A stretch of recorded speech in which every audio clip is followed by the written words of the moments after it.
आज जो press conference है इसका विषय है कि 6 तारीख शनिवार 6 अप्रैल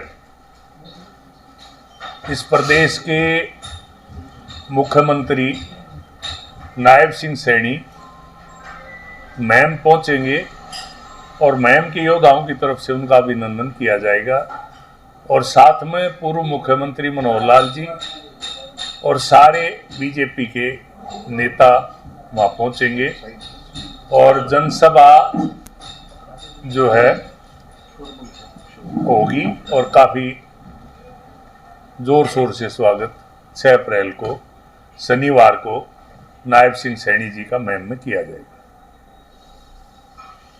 प्रेस कॉन्फ्रेंस का ये विषय है। चुनाव की आचार संहिता लग चुकी है। 1-2 दिन में संभव है कि कैंडिडेट भी डिक्लेयर हो जाए और उसके बाद चुनाव की प्रक्रिया शुरू हो ही चुकी है। उस काम में तो लग ही गए हैं। चुनाव कार्यालय का उद्घाटन हो चुका है और बाकी सारी कार्यकर्ता काम पे लग गए हैं। तो आज का विषय ये है।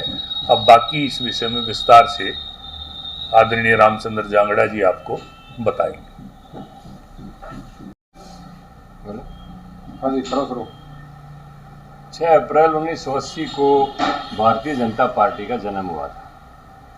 ये स्थापना दिवस के रूप में भारतीय जनता पार्टी 6 अप्रैल को मनाती है और हमें इस बात की खुशी है कि हमारे नव चयनित मुख्यमंत्री माननीय नायब सिंह सैनी जी ने 6 अप्रैल का दिन महम के ऐतिहासिक शहर के लिए चुना है, क्योंकि महम चौबीसी शुरू से ही एक क्रांतिकारियों का क्षेत्र रहा है। चाहे वो मुगलई काल में चाहे अंग्रेज़ों के काल में कभी पराधीनता इन्होंने स्वीकार नहीं की। तो उन्होंने महम चौबीसी के एक ऐतिहासिक को महत्व समझते हुए 6 अप्रैल का जो भाजपा का स्थापना दिवस है उसको महम में मनाने का निर्णय किया है। ये हमारे लिए सबके लिए गौरव की बात है और इसके लिए हमारे सभी कार्यकर्ताओं में विशेष उत्साह है कि हमारे नव चयनित मुख्यमंत्री स्थापना दिवस के ऊपर महम के अंदर आ रहे हैं। तो इसके लिए नई अनाज मंडी का चुनाव किया है जनसभा के लिए। तो भारी जोश है कार्यकर्ताओं में और सभी लोगों में भी बहुत ही ज़्यादा नायब सिंह सैनी के प्रति भी, पूर्व मुख्यमंत्री के प्रति भी उनकी नीतियों को देखकर एक उत्साह की लहर है कि वो यहाँ पर आ रहे हैं। और मैं समझता हूँ एक ऐतिहासिक रैली यहाँ पर होगी। जहाँ तक बात है कामों के संबंध में, चुनाव आचार संहिता लगी हुई है, उसमें कोई डिक्लेरेशन तो नहीं कर सकते हैं, लेकिन पूर्व मुख्यमंत्री जी ने भी और आगे ये मुख्यमंत्री भी यहाँ पर प्रतिनिधित्व करते रहे हैं। हमारी शमशेर खरकड़ा जी जब भी किसी भी काम के लिए इन्होंने सरकार से आग्रह किया है वो काम यहाँ पर पूरा हुआ है। चाहे बेशक हमारा यहाँ विधायक नहीं बन पाया, उसके बावजूद भी क्षेत्र में विकास के लिए कभी कोई पैसे की कमी नहीं आई। और आगे हमारे नवचयनित मुख्यमंत्री श्री नायब सिंह सैनी भी हल्के के विकास के लिए कोई कमी नहीं रखेंगे। और अब की बार हमारा ये निश्चित तौर के ऊपर एक संकल्प है कि हम अभी जो लोकसभा का चुनाव की घोषणा हो चुकी है उसमें लोकसभा में भी और आने वाले विधानसभा में भी यहाँ से दोनों सीटों पर हम कमल खिलाएंगे। तो इसके लिए भारतीय जनता पार्टी के कार्यकर्ता सभी कमर कस के लगे हुए हैं। और मैं पत्रकार छायाकार मित्रों बंधुओं से आप सबसे ये भी उम्मीद करता हूँ कि 6 अप्रैल को जो रैली का जो दिन है यहाँ पर, उसके लिए आपके सभी टीवी चैनलों से, आपके प्रिंट मीडिया से, इलेक्ट्रॉनिक मीडिया से हमारी ज़्यादा से ज़्यादा इसमें मदद करेंगे। आपसे ये अपेक्षा की जाती है। तो आप यहाँ पर आए हैं आज, आप सबका बहुत बहुत धन्यवाद। तो क्या इस बार वही सफलता दोहरा पाएगी? बिल्कुल, अगर 11 बना दे तो हम तो 11 भी जीत लेंगे। एक चंडीगढ़ आनी होगी, लेकिन 4 सीटें उन पर असमंजस है, जो कैंडिडेट भी घोषित नहीं कर पाई। नहीं, देखो, असमंजस तो कांग्रेस तो कह सकती है जिसने एक भी कैंडिडेट भारत में डिक्लेयर नहीं किया है। हमारे यहाँ कोई असमंजस नहीं है। और जहाँ तक हरियाणा का चुनाव है, हरियाणा का चुनाव 25 मई का है, तो 2 महीने से ज़्यादा का समय हरियाणा के चुनाव में है। तो इसमें कोई ये नहीं है कि हम कोई विलम्ब कर रहे हैं। अगर 2 महीने पहले भी किसी कैंडिडेट का चुनाव का नाम डिक्लेयर हो जाता है तो आप समझते हैं कि 2 महीने तक चुनाव चलाना कितना मुश्किल होता है। तो इसमें भारतीय जनता पार्टी कहीं बैकफुट पर नहीं है। तो ये मुख्यमंत्री एकदम से बीच में बदल दिया, इसके पीछे क्या कोई पॉलिसी है क्या सरकार की, क्यों बदलना पड़ेगा? नहीं, कोई पॉलिसी नहीं। नायब सिंह सैनी युवा व्यक्ति हैं, हम जैसे लोग जो 70 पार करके थोड़ा थोड़ा कार्य क्षमता में कमी आ जाती है, तो पार्टी का हमेशा ये है कि भाई ऊर्जावान व्यक्ति को मौका दिया जाए, वो ज़्यादा और ऊर्जा से काम कर सकता है। अन्यथा मनोहर लाल जी ने बहुत अच्छे काम किए हैं और पूरी पारदर्शिता से हरियाणा की सरकार चलाई है और पूरे हरियाणा को हरियाणवी एक और हरियाणा एक के लक्ष्य से चलाया है। तो मैं समझता हूँ ऐसा कोई इसके पीछे बड़ा कारण नहीं है, केवल मात्र एक उभरते हुए नेतृत्व को आगे का स्थान देने के लिए जो आगे लंबे समय तक चल सके। और मनोहर लाल जी क्योंकि संगठन के एक्सपर्ट रहे हैं, इसलिए उनको केंद्र में बुलाकर, जहाँ तक मेरा अनुमान है कि उनको केंद्र में कोई संगठन की बड़ी जिम्मेदारी दी जाएगी या बड़ा मंत्रालय दिया जाएगा, उनके अनुभव का लाभ उठाया जाएगा। लेकिन अनिल भी तो नाराज चल रहे हैं। ये परिवार में नाराजगी थोड़ा बहुत चलती रहती है, कोई भी परिवार हो, छोटा परिवार हो, उसमें भी हो जाता है कोई सदस्य नाराज। लेकिन अनिल विज जी बार बार कह चुके हैं कि मैं भाजपा का समर्पित सिपाही हूँ और मोदी जी की नीतियों के साथ हूँ, मैं भाजपा की विचारधारा से अलग नहीं हूँ। ये ठीक है कि वो उनके अपने निजी कारणों से वो मंत्रिमंडल में शामिल नहीं हुए। मुख्यमंत्री ऐसी क्या मजबूरी रही कि दूसरे चौटाला को एकदम मुखी की तरह से निकाल के बाहर कर दिया? कुछ कहना चाहिए? देखिए, हमारा ये चुनाव पूर्व गठबंधन नहीं था। चुनाव से पहले हम अलग लड़ रहे थे, वो अलग लड़ रहे थे। चुनाव के समय हम पूर्ण बहुमत नहीं ले पाए, 40 सीटों पर हमारी पार्टी सिमट गई, उसके मैं कारण कुछ भी रहे हों। लेकिन क्योंकि देवलाल परिवार भी कांग्रेस के विरोध की राजनीति करता रहा है और भारतीय जनता पार्टी का भी कांग्रेस विरोध है ही, तो दोनों की इससे समानता मिलती थी कांग्रेस के विरोध की। इसलिए ये चुनाव के पूर्व का गठबंधन नहीं था, सरकार बनाने के लिए गठबंधन था।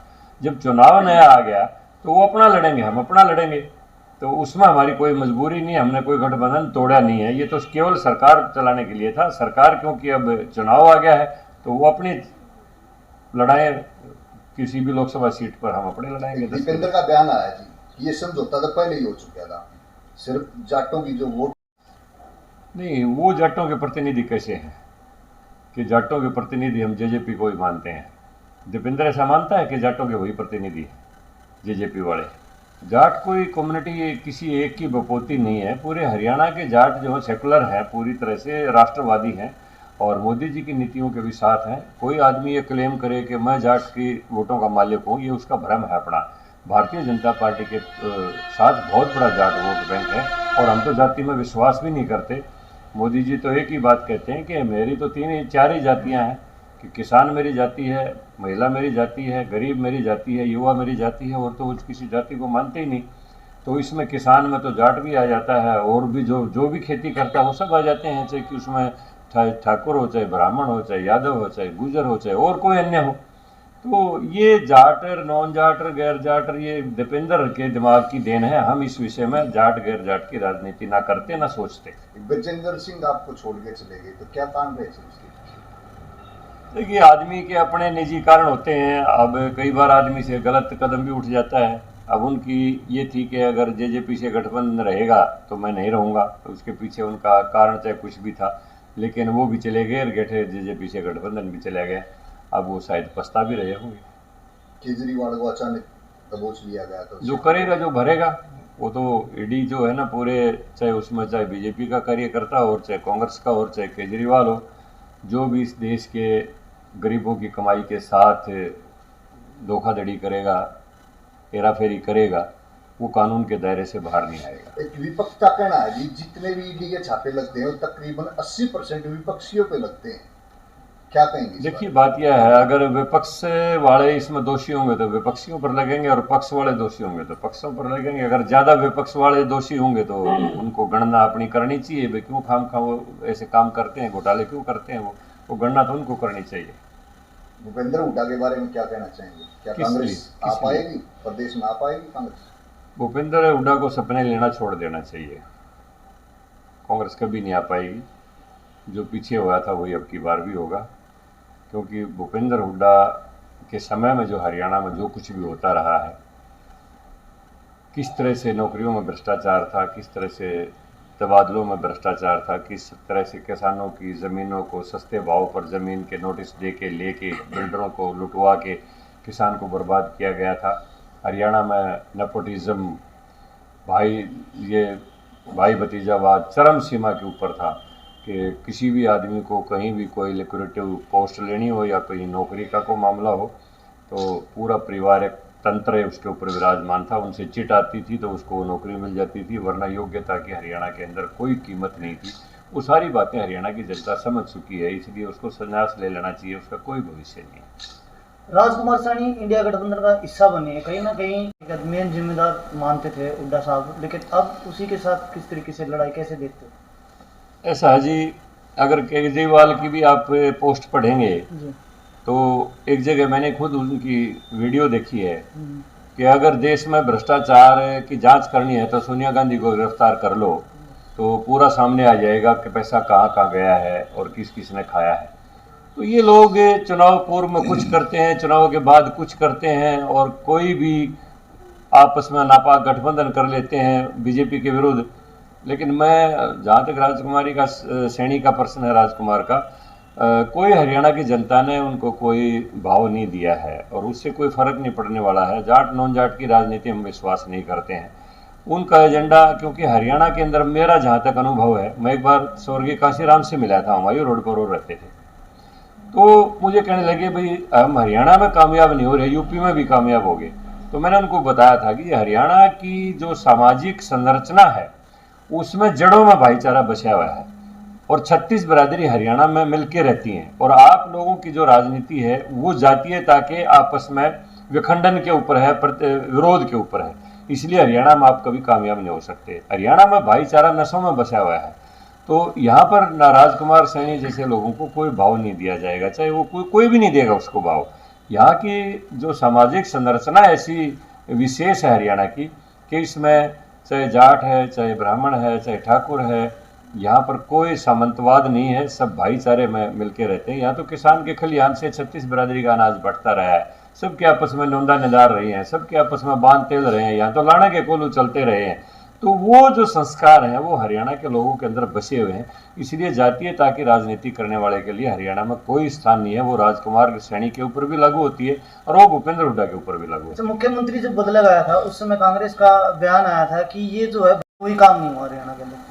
नहीं, हमने गुजरात में भी मुख्यमंत्री बदले थे, उत्तराखंड में भी मुख्यमंत्री बदले थे, तो गुजरात में भी हमारी सरकार है, उत्तराखंड में भी हमारी सरकार है। तो जैसा मैंने बताया, एक उभरते युवा नेतृत्व को चांस देने के लिए पार्टी ने ये निर्णय ले लिया कि चुनाव पूर्व बदल के हम आगे भी एक अच्छे नेतृत्व जो लंबे समय तक चल सके उसको स्थान दे दें। तो ये सरकार जो है ना एक अच्छी तरह से और ज़्यादा कुशलता से चलती रहे। बाकी मनोहर लाल जी ने भी अच्छी कुशलता से चलाई, अच्छे काम किए, उनमें कोई उनकी डीमेरिट नहीं है।